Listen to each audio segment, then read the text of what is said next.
Varicose veins కి సరైన చికిత్స కోసం సంప్రదించండి ఎవిస్ హాస్పిటల్. నమస్తే రమ్మగారు. నమస్తే జయ.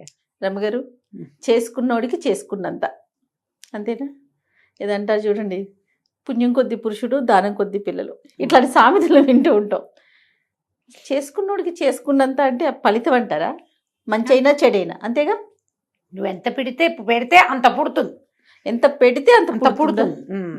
నువ్వు పెట్టవు, పుట్టదు. నీకు ఎక్కడ పుట్టకపోవటం అంటే పిల్లలనే కాదు, ఏది పుట్టదు.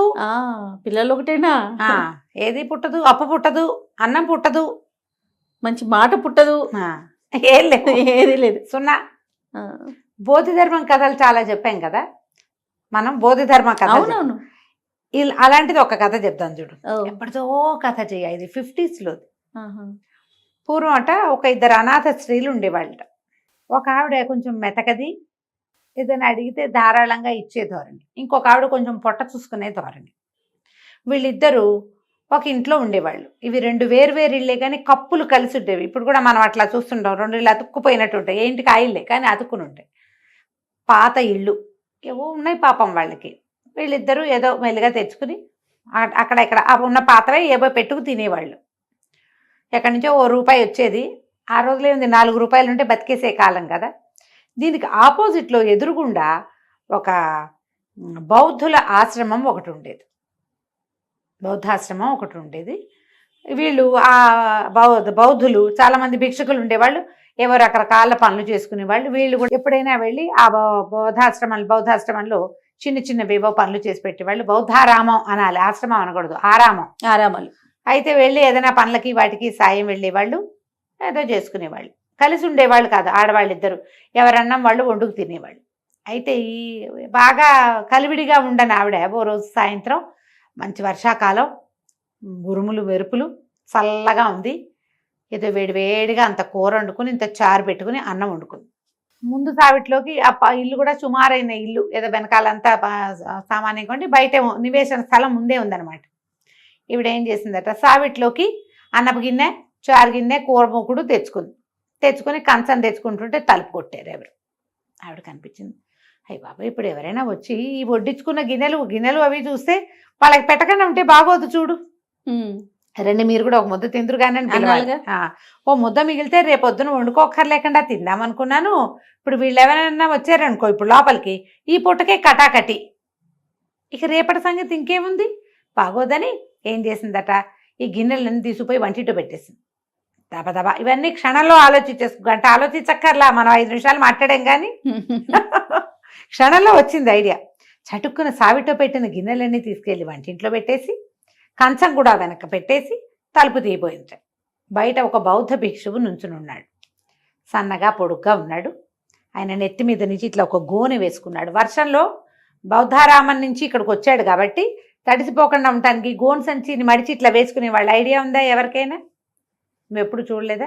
గన్ని బ్యాగ్ మనం చూస్తాం, సినిమాల్లో అట్లా చూస్తాం. ఆ సినిమాల్లో చూస్తారుగా, చిన్నప్పుడు ఎప్పుడు చూడలేదా జయ? అంటే డైరెక్ట్ గా డైరెక్ట్ గా చూడలేదు రమ్మగారు. మీకు అప్పటికి బాగా గొడుగులు వచ్చేసి, ఎన్ని కలర్ఫుల్ గొడుగులు కదా.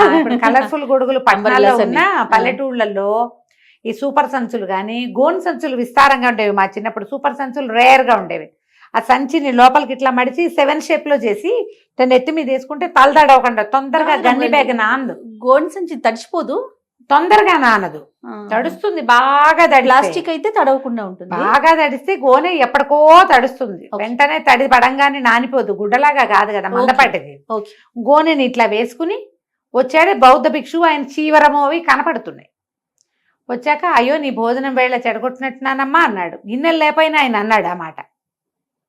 అక్కడ గిన్నెలుంటే నీ భోజనం వేళ అయ్యో భోజనాలు వేళ వచ్చామండి అంటాం మనం కూడా. సావిటో కూర్చున్నప్పుడు ఎందుకంటాం మనం, కానీ ఈయన అన్నాడు. అమ్మో ఈయన కనిపెట్టేశాడు అనుకుంది. ఇప్పుడు ఏం అడగటానికి వచ్చాడు అనుకుని, ఏ నాయనా ఇలా వచ్చావు అని అడిగింది. అమ్మా, 2 అనాథలు పాపం, వాళ్ళకి ఇల్లు వాకిలు అన్నీ పోయినాయమ్మా, వాళ్ళకి ఏదైనా సహాయం చెయ్యి.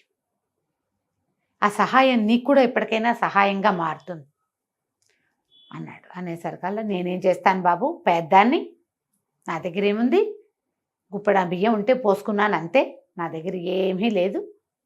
పెద్ద ఆరామం ఉందంటే అమ్మ వాళ్ళకి సహాయం చేసే స్థితిలో మేము కూడా లేము. చలికాలం చూడు, వానలు పడుతున్నాయి, చలి, మా దగ్గర కూడా ఏం లేదమ్మా, నువ్వు ఏదో ఒకటి చూడు అన్నాడు. సరే ఏం చూడమంటావో చెప్పు అని. ఏదైనా కప్పుకోవటానికి ఇవ్వమ్మా, వాళ్ళకి బట్టలు లేవు, పాతలు లేవు, వానకి చీకిపోయినారు, నువ్వు అన్నమా ఇవ్వలేనంది, నేను వడుకున్నదే పోసుకున్నదే గుప్పెడి బియ్యం పొగ్గించుకున్నాను అని చెప్తోంది. సరే పోనీ పాపం వాళ్ళు వానకి చీకిపోయినారు, ముసలి వాళ్ళు, పెద్దవాళ్ళు, చీకటి పడింది, ఆశ్రమంలో ఏం లేవు, ఆరామంలో ఏదైనా కప్పుకోవటానికి ఇస్తావా అన్నాడు. సరే వస్త్రాలు లోపలికి వెళ్ళింది. ఈవిడ ఏమనుకుందంటే, ఆవిడ గుర్తొచ్చింది, ఆ నెలలో ఈ వర్షాకాలం మొదలైన మొదటి వారంలో ఆ ఊరి శెట్టిగారికి కూతురికి పెళ్ళయింది. ఆయన ఏం చేశాడో శెట్టిగారి కూతురు పెళ్ళికి ఈ ఊళ్ళో ఉన్న పేదక్కయ్యలు, అనాథక్కయ్యలు, ముసలిమామలు వీళ్ళందరికీ కంబళ్ళు దానం చేశాడు. ఓహో, అమ్మో ఈయన దృష్టి కంబళి మీద పడ్డట్టుంది, మా అందరికీ కంబళ్ళు ముట్టినాయని తెలుసు, వీళ్ళకి కంబళి కోసం వచ్చాడు అనుకుంది. కంబళి కనీసం 10 సంవత్సరాల చలికాలాన్ని వెళ్ళదీస్తుంది, వీళ్ళకి ఇచ్చేస్తే ఇంకేముంది. సరే లోపలికి వెళ్ళింది, ఒకటి తీసింది, ఇది నాకు ఉపయోగపడుతుంది, ఇది నాకు ఉపయోగపడుతుంది, ఇది గట్టిగా ఉంటుంది అని తీసి తీసి తీసి తీసి చివరికి చింకిపోయి పరమనాశనంగా ఉన్న ఒక పాత బొంత తీసింది అట్టడుగు నుంచి. అది తీసిట తెరిస్తే అది కూడా ఉపయోగపడుతుందని తోచింది. కాకపోతే బౌద్ధ భిక్షువు దానం చేయాలి, ఆయన వచ్చాడు, అడిగాడు నోరు తెచ్చి, ఇవ్వపోతే ఎట్లా, పైగా ఈవిడికి ఒక విశేషం కనపడింది.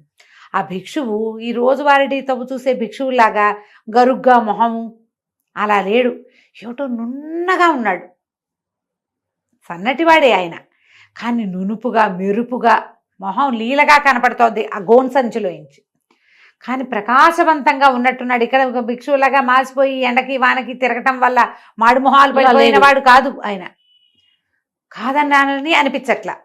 బాగా ఆలోచించి ఆ పాత చింకి బొంత తీసి బయటకు తీసుకొచ్చింది. ఇదే ఉంది నాయన, మరేమోను ఇన్నాళ్ళు ఇదే వేసుకుని పడుకుంటున్నా, పెద్దదాన్ని వాతపు నొప్పులకి ఇదే కాపల, ఇది తప్పిస్తే ఇంకేం లేదు నాయన నా దగ్గర అంటే, పోనీలేమా నీకు మేలు జరుగుతుంది, ఇవిడికి ఏంటి మీడియంగా ఉన్నవి ఏదైనా ఇచ్చామనుకో, రేపు పొద్దున్న రిటర్న్ చేస్తారంటున్నాడు ఆయన, రేపు పొద్దున మీకు ఇస్తాడమ్మా, ఇస్తామంటున్నారు, రేపు వాళ్ళ దారిని వాళ్ళు వెళ్ళిపోతారు, మీ వస్తువు మీకే వస్తుంది అంటే, వాళ్ళు ఏంటో కుష్టి వాళ్ళో కనిష్టి వాళ్ళో, వాళ్ళు ఎవరో కప్పుకున్నది నేను ఎక్కడికి వాడుకుంటాను మళ్ళీ, అందుకు ఇవ్వడం ఇష్టం లేదు, ఈ ఒక్క పూటకి ఎవరైనా ఇవ్వరా, రేపు దాడించుకోవచ్చు, ఇవ్వబుద్ధి కాల. చూసి ఆ చింకి పాతగా ఉన్న ఒక పాత చిరుగుల గుడ్డలతో కుట్టినటువంటి బొంతని ఆయన చేతులు పెట్టింది. సరే రెండో గుమ్మాన్ని తలుపు కుట్టాడు ఆయన. ఆవిడ అప్పుడే అన్నం తిన్నది. అయ్యో తినేసాను నాయన, ఏం కావాలి, మీకేమైనా ఆకలిస్తుందా, ఇంకో గుప్పెడు బియ్యం ఉన్నాయి, కాస్త పొంగించి పెట్టమన్నావా తండ్రి నీకు అని, చలేస్తుంది లోపలికి రా అని లోపలికి పిలిచింది. ఆయన అన్నాడు, వద్దమ్మా, ఇద్దరు పెద్దవాళ్ళు వానకి తడిసిపోయారు, ఇల్లు వాకిలి పడిపోయినాయి అనేసరికి, అయ్యో పెద్దవాళ్ళు అంటే ఎంత కష్టం నాయనా అంది. అవునమ్మా, కప్పుకోవటానికి ఏమైనా ఇస్తావా అంటే, ఎందుకు ఇవ్వన్నాయన, శెట్టిగారింట్లో పెళ్ళయింది కాదు, ఆయన కొత్త కంబళి ఇచ్చాడు, అందరికీ కంబళ్ళు ఇచ్చాడు ఆయన, గిఫ్ట్ చేశాడు, రిటర్న్ గిఫ్ట్ కంబళి ఉంది, ఇంకా ఉన్నాయిలే, ఉండు నాయనా అని ఆవిడ లోపలికి వెళ్ళి తను కప్పుకోవడానికి ఒక పాత చింకి బొంత ఇక్కడ ఉంచుకుని గబగబా తనకి ఏటా ముట్టినవి అవి ఇవి ఇంత బొత్తి పట్టుకొచ్చి చేతిలో పెట్టి, అన్నం తిన్నాయినా కొత్త 5 నిమిషాలు కూర్చో, వేడిగా అన్ని బియ్యం గంజైనా కాచిస్తానని బతిమలాడింది. వద్దమ్మా, ఇవే కావాలి, వస్త్రాలే అవసరం వాళ్ళకి అని చెప్పి ఆ వస్త్రాల మూట చంకలో పెట్టుకుని ఈవిడిచ్చిన చింకి పొంత ఎడం చెత్త పుచ్చుకొని వెళ్ళిపోయాడు. ఇది 10 గంటలకి లేదా 9ంటికి జరిగింది అనుకో. రాత్రి 11:30 12 గంటలకి వాన బాగా పెరిగిపోయి, ఎంత వాన పెరిగిందంటే ఉరుములు మెరుపుల శబ్దంతో సమానంగా వాన శబ్దం రావటం మొదలైంది. పెద్ద పిడుగుబడి ఈ ముసలి మామలు ఇద్దరు ఉంటారు కదా, అనాథ మామలు, ఇట్లా కలిసి ఉన్న ఇంటి మీద పడింది. పిడుగు పడ్డం ఏంటి, భగ్గుమని అంటుకుంది, ఇల్లంతా కకావికలైపోయింది, పిడుగు పడేసరికి బద్దలైపోతుంది. వీళ్ళిద్దరూ రోడ్డు మీద నుంచున్నారు, మా అమ్మలిద్దరు పరిగెత్తుకుంటూ వెళ్ళారు బౌద్ధారామంలోకి. లోపలికి వెళ్ళంగానే తడిసిపోయారు. మరి ఆ ఇంటి నుంచి ఇంట్లోకి ఇది ముసలమాలు పరిగెత్తుంటే ఏం పరిగెడతారు, వాళ్ళు ముసలమ్మలు 70 ఏళ్ళు వచ్చిన వాళ్ళు, వాళ్ళ రకంగా వాళ్ళు పరిగెత్తారు. ఇక్కడి నుంచి అక్కడికి వెళ్ళే లోపల ఏనుగు తొండాలతో కురుస్తున్నంత ధారలుగా పడిపోతున్న వానలో వెంట్రుక కూడా మిగలకుండా మొత్తం నానిపోయారు వాళ్ళు. కట్టుకున్న పల్చటి చీరలు చీకిపోయినాయి, ఉమ్, వాన తడి ముద్దలు, ఉడుక్కుంటూ లోపలికి వెళ్ళారు. గుమ్మం దగ్గరే నిలబడున్న ఇందాకటి బౌద్ధ భిక్షువు తలుపు తీసాడు. ఉమ్, అయ్యో రండమ్మా, రండి రండి అన్నాడు. లోపలికి తీసుకెళ్ళి ఇదిగోండి అని దుప్పట్లు అవి చూపించి ఉమ్, ఎవరు వాళ్ళు తీసుకోండి అమ్మా అన్నాడు. మొదట చింకిపాత ఇచ్చిన ఆవిడ చింకిపాత తీసుకుంది. రెండో ఆవిడ ఇట్లా చేత్తో పుచ్చుకుంటూ అన్నది, అయ్యో నాయనా వాళ్ళు ఎవరో ఇద్దరు పెద్దవాళ్ళు ఉన్నారనో, మరి వాళ్ళకి ఇవన్నీ నాకు ఇస్తే అంది. మీరేనమ్మా వాళ్ళు అన్నాడు. ఓ ఆయన లోపలికి వెళ్ళాడు. మళ్ళీ అతను వీళ్ళకి కనపడలేదు. ఇప్పుడు వాళ్ళు ఏం దానం చేశారో అవే అంతే. అద్భుతం కదా. పెట్టిందే పుచ్చుకోగలుగుతావు. నువ్వు ఎంత మర్యాద ఇస్తావో అది వస్తుంది. నువ్వు ఎంత భక్తి, విశ్వాసము, నమ్మకము భగవంతుడికి ఇస్తావో అదే రకమైన రక్షణ నీకు లభిస్తుంది. నువ్విచ్చే దానమే నీకెక్కడి నుంచైనా ఆ రూపంలో కానీ మరో రూపంలో కానీ నీకు లభిస్తుంది. నువ్వు ఇవ్వవు, ప్రేమ ఇవ్వవు, వినయం నీకు లేదు, భక్తి అసలు పేరుకే లేదు, దానం 0 అయిందా? ఇక ఇదే లైన్లో ఇవన్నీ స్ట్రైక్ ఆఫ్ తీసి పారేయబడతాయి. నీ విషయంలో కొట్టేస్తారు దాన్ని. ఈ కొట్టేసే వాళ్ళు ఎవరు? దేవుడు ఇదే పని మీద ఉండడమ్మా. ఆయన దుర్మార్గుడు కాదు. దుర్మార్గులం ఎవరం? మనం మానవులం, మనమే. ఆయన సాక్షిభూతుడుగా ఉంటాడు. నువ్వు ఇవ్వు, నీకు వచ్చే ఏర్పాటు నేను చేస్తా. నువ్వు ఇవ్వవు, నువ్వు ఇవ్వకపోతే ఎక్కడి నుంచి చేస్తాను నేను?